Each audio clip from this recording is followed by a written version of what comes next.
Hi, my name is Deepak Malhotra and I'm a professor of negotiations at Harvard Business School. I'm also the author of Negotiating the Impossible and co-author with my friend Max Bazerman of Negotiation Genius.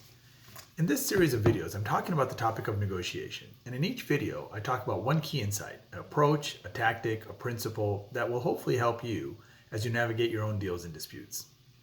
In this video, what I want to talk about is the problem with being too focused on one kind of question in negotiations. In my experience, too often the conversation that people have in their negotiations is about what. What do you want? What do we want?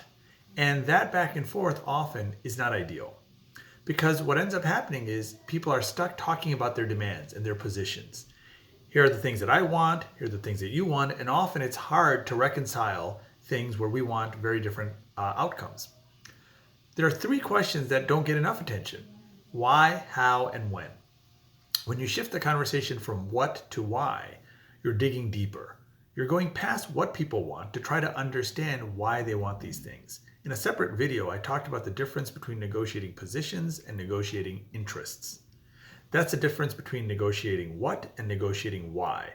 Changing the conversation from what people are demanding of you to trying to understand what is the underlying problem they're trying to solve. What are their underlying needs? What's bringing them to the table today? Why do they need this certain thing? When you shift from what to why, you make it more likely that you find ways of resolving their underlying problem, which allows them to be flexible on what they're demanding. The second kind of question that doesn't get enough is how. Instead of just talking about what people want, try to discover how things work in their organization, on their side, or how they're seeing the situation. So instead of talking about what each side wants or what their demands are or what your demands are, shifting the conversation to how allows you to explore better the inner workings of their mind, the inner workings of their organization, or the inner workings of their stakeholder group that's making these demands in the first place.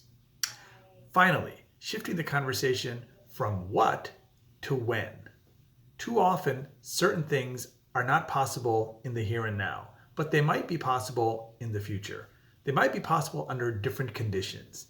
So instead of getting stuck on what each side wants and finding that there is no way to move forward, that you're completely deadlocked, shifting the conversation to when might things be possible? When might constraints be lifted? When might there be more flexibility?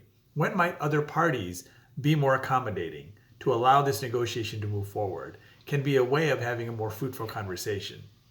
Unfortunately, too often, especially less experienced negotiators, find themselves stuck on what each side wants.